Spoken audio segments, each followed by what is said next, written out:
He shouldn't, like, I respect what he did. He's in the game. Yeah. Niggas gotta go. Come on, bro. You heard? There's levels. You dig? And 38 Special is nice. You heard? Like, I dig it and shit like that. You dig? But come on, bro. There's levels. You dig? Like, you dig? Come on, bro. This, especially if you're doing fresh like that. You heard? Like, if you're drip, your shit ain't fucking get together. Man. And Jim Jones too, you nigga. I think that about me, nigga. Hold up, yo, Jim. I got a bone to pick. That's some whole shit worried about how another nigga clothes fit. With your house on the foreclosed list. You lost your crib in 06, and this nigga still homesick. What I really don't get, you wanna be a street nigga so bad that you got Alpo. I dislike Jim Jones, right? I'm a little disappointed in Fat Joe and Jada. I expected a little more from them. You know what I'm saying? But I dislike Jimmy. He did some sucker shit. I think about advancing finances, taking big risks, enhances my chances. Now I can add whatever my eye glances. Fuck buying cars, my nigga, we buy mansions. I got rich regardless of circumstances.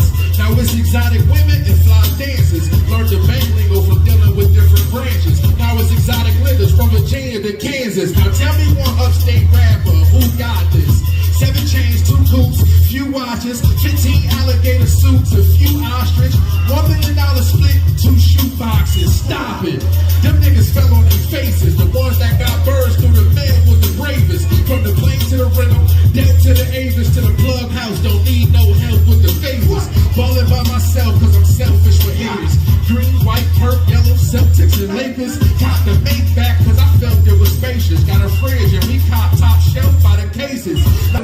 Who the best nigga? Of course me. The name streets. Look both ways before you cross me. Why has nobody fired back at 38 Spesh yet? Because right now, everybody is watching and waiting. I'm waiting on Jim Jones to drop a freestyle. I'm waiting on Kiss to answer with bars. Somebody has to say something because Spesh keeps pressing the issue while the other side stays quiet. And somehow, every new update makes this whole situation look even crazier.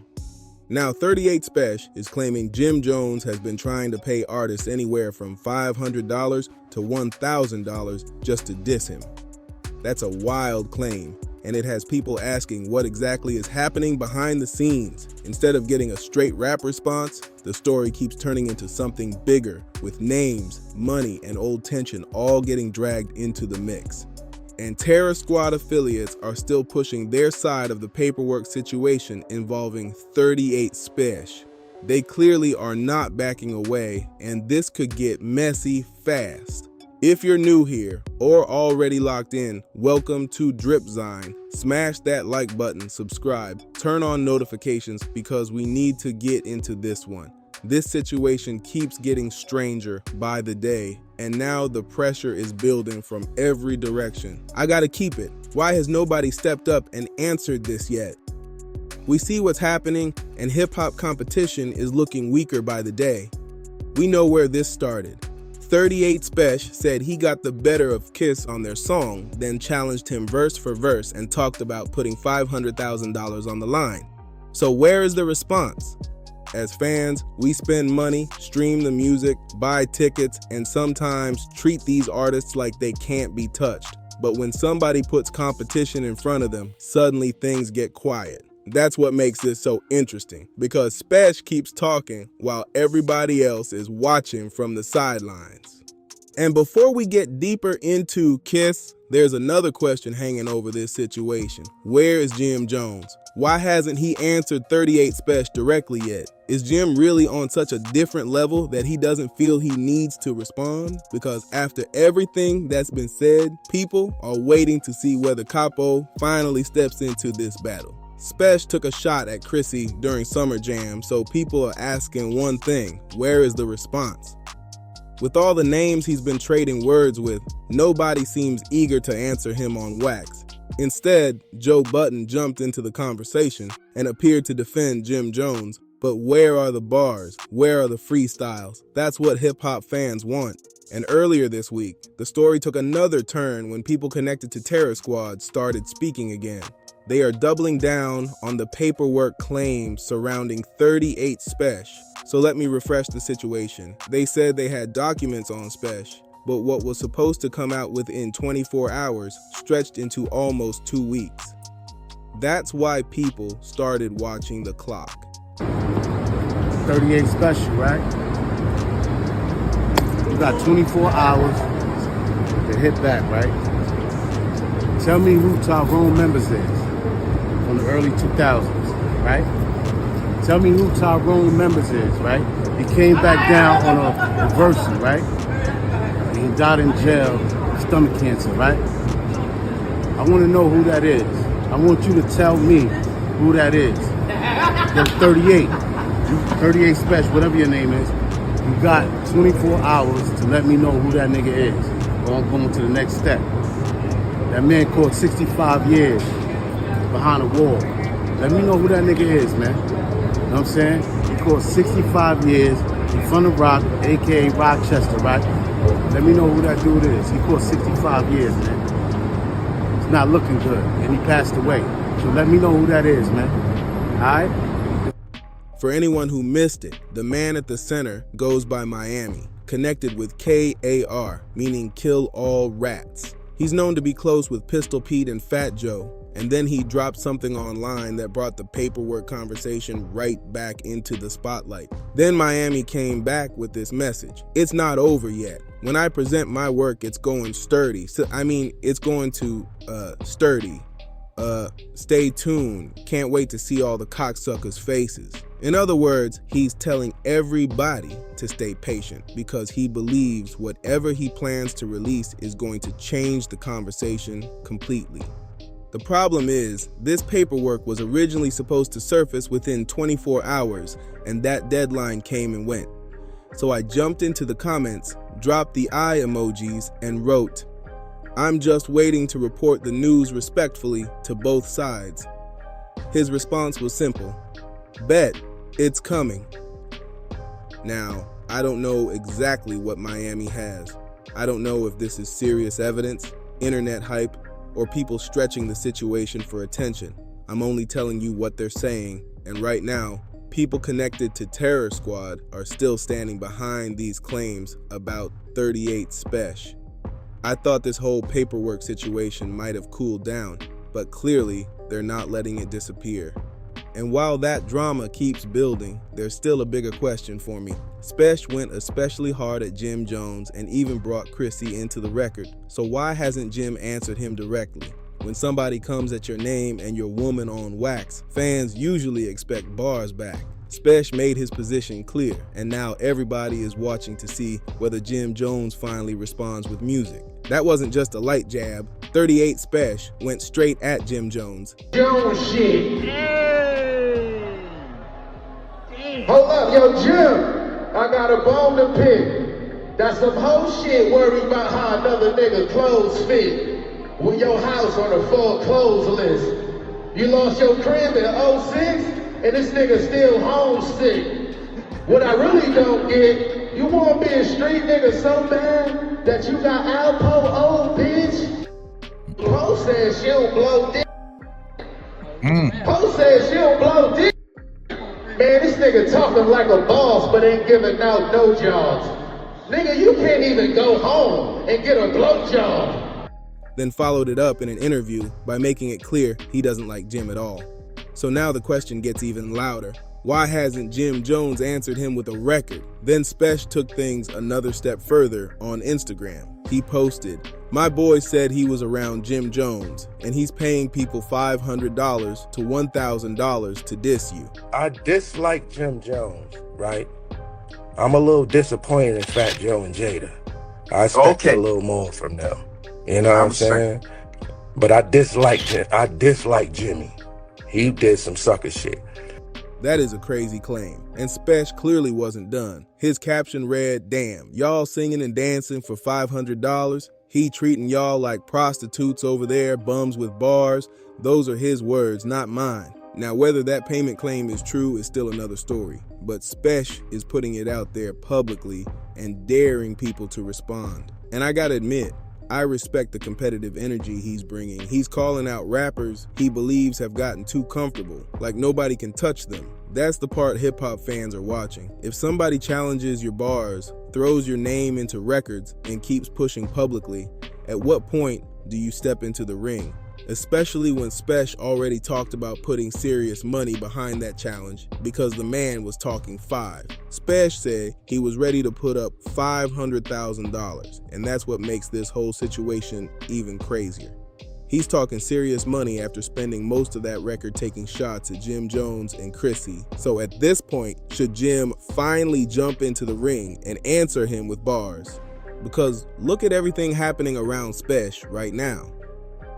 Dave East reportedly removed him from a song that also featured Snoop Dogg, while Joe Budden has talked like Spesh could end up shutting himself out of certain industry circles. That raises another question. Are people simply choosing not to engage with him, or is Spesh really getting pushed away because of all the noise he's making? We've even seen Kiss throw a little jab into the conversation, but still no full response on Wax. Meanwhile, Spesh keeps firing every day like he doesn't care who rocks with him or who doesn't. And maybe that's his biggest advantage. 38 Spesh has built his own lane, so he doesn't seem scared of losing industry approval. He keeps talking, keeps challenging names, and keeps the pressure moving. I just break down what's happening, so let me know what you think about this whole Terror Squad situation in the comments. At this point, are these guys playing mind games, or is there really something bigger going on behind the scenes? And where does Fat Joe stand in all of this? The people speaking on this paperwork are close friends and associates connected to Terror Squad, but that doesn't automatically mean Joe is personally backing every claim. Still, the connection is enough to keep people talking.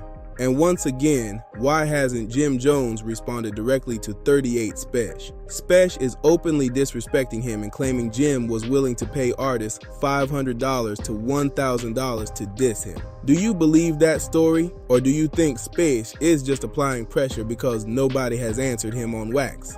Either way, this situation keeps getting messier. Hip-hop could actually use some real competition right now, especially when somebody like 38 Spesh is willing to challenge bigger names who seem almost untouchable in the industry. And no disrespect to Fat Joe or anybody else who has put real work into the culture, but there's something entertaining about watching an established name clash with somebody still fighting his way upward. That penthouse versus condo energy is exactly why people keep paying attention to this story, because neither side seems ready to completely back down yet, and that's where the tension lives. But here's another angle nobody is really talking about. What if the silence itself is part of the strategy? Because every time 38 Spesh posts something, drops another line, or calls somebody out, his name goes right back into the conversation. That means more people checking his music, more people searching old records, and more eyes on everything he does. And that's where this gets interesting. Spesh doesn't need somebody to officially invite him into the spotlight anymore. He's creating his own spotlight. That old school mentality of waiting for a major artist, label, or big platform to validate you is slowly disappearing. If you can control the conversation yourself, you can force people to pay attention whether the industry likes it or not. But there's also a risk with playing that game. If you keep challenging everybody, eventually somebody might decide they have nothing to gain from entertaining you. That doesn't necessarily mean they're scared. It could mean they don't want to give you even more attention. So now this becomes a chess match. Spesh is making noise and trying to force movement, while the people around him have to decide whether responding helps them or helps him more. And in today's hip-hop, sometimes attention is worth just as much as winning the actual battle. And this is where hip-hop has changed completely, because years ago, something like this probably would have been settled with records. Somebody talks crazy, you get in the booth, you respond, and then the fans decide who won. Now, half the battle happens through Instagram captions, podcast clips, interviews, and people connected to both sides jumping into the conversation. That's why 38 Spesh has a real opportunity here. If he keeps everything centered around the music, he can separate himself from all the extra noise. Forget the paperwork talk for a second. Forget who knows who. If this really started over bars, then eventually the strongest response should be more bars. And that could also put pressure on everybody else involved, because once the conversation becomes about actual rapping again, reputation matters. You can't hide behind status, friendships, or industry relationships when listeners are comparing verse against verse. At the same time, Spesh has to be careful not to let the controversy become bigger than the music itself. If every headline turns into another accusation or another Instagram post, people might stop caring about who can actually rap better. That's the line everybody is walking right now. Real competition on one side, internet drama on the other, and whichever direction this goes next could completely change how people look at this battle. So get down in the comments and tell me where you stand on this one. Do you believe Jim Jones is really paying artists $500 to $1,000 to go at 38 Spesh? Or is that claim getting blown way out of proportion? Smash that like button, subscribe to Dripzine, and turn on those bell notifications so you never miss a drop or live stream. Peace. I'm ready to set it on. Yeah, yeah, yeah, yeah. I'm about to set it on.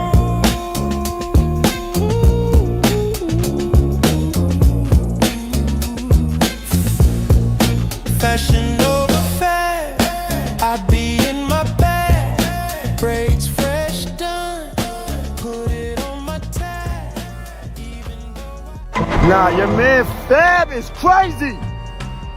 This nigga made me take an e-bike across the fucking Brooklyn Bridge. I bust my ass, I lose my glasses, I don't even know where the fuck he at. talking crazy. Look at the bus behind me. And that ain't wavy. Look at my face. Must have forgot about the $1 million baby. How Jimmy let the game slip. I don't want to do it no more. The video is over. I don't want to fucking do it no more. I don't want to fucking do it no more. I don't want to do it no more. Oh!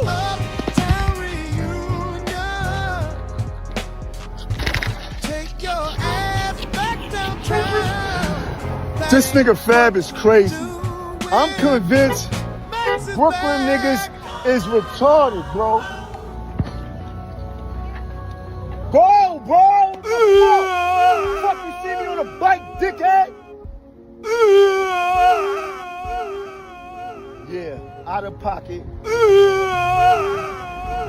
I don't know what to say. I'm confused. I thought there was something, you know what I'm saying? You done fucked up now, you know that now.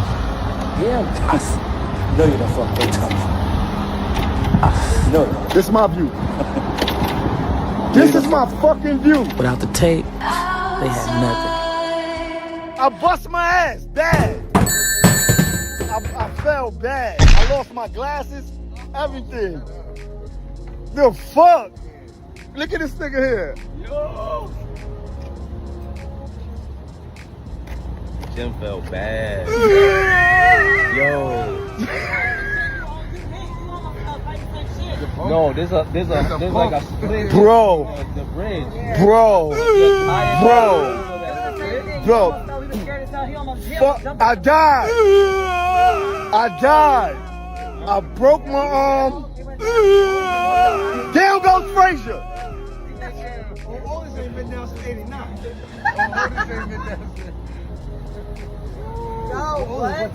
Nobody got footage of this. I think the drone